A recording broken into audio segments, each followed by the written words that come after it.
And next what I'm going to do, here's the secret recipe. I'm going to also take another piece of dough out, since I'm doing this.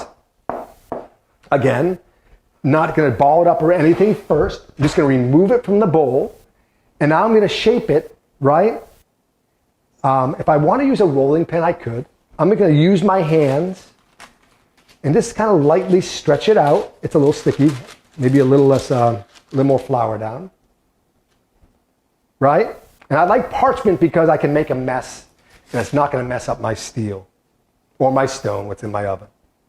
So once I kind of press this out, it's cold still, right? This one, if you can see, I'm going to cut some breadsticks out of it. So I'm going to make these really thin strips. This is awesome, by the way. Really thin. These bench scrapers are really nice for that. Boom. I'll make like 3 or 4 of them. And one more. Scrape. If you don't have one of these bench cutters, you can use a pizza cutter, the strips, just to kind of cut them. You can see I've got my ciabatta bread here. I've got my breadsticks next to it. Separate them all because they will stick together, right? Once they're separated, I might want to dust it lightly with a little semolina flour, right? And a little bit more flour.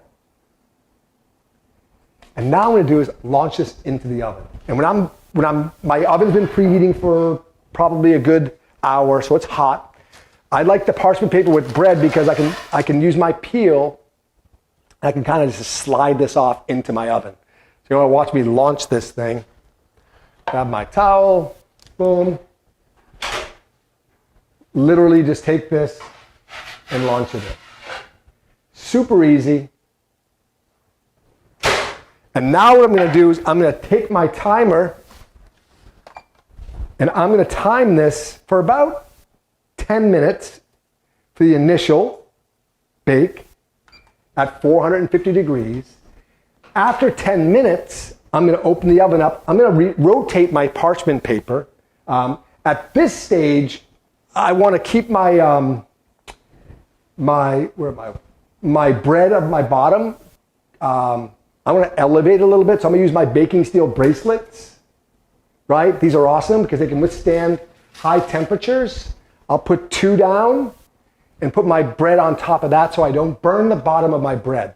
Again, these can hold that temperature really well at 500, no problem. Put my bread on top and we got our bread. It'll cook beautifully. So you don't have to wait here for the next 15 minutes. Let me show you what I did. Boom, cue the bread, right? You can see I've got my ciabatta loaf here. It's not too dark on the bottom because I used my bracelets. And I've got these incredible breadsticks. Look at these things. Totally rustic artisan sticks that these all baked in about, I think I did 10 minutes first, then about 5 minutes. 5 minutes elevated. I flipped the breadsticks over midway through. You can see they're kind of colored evenly.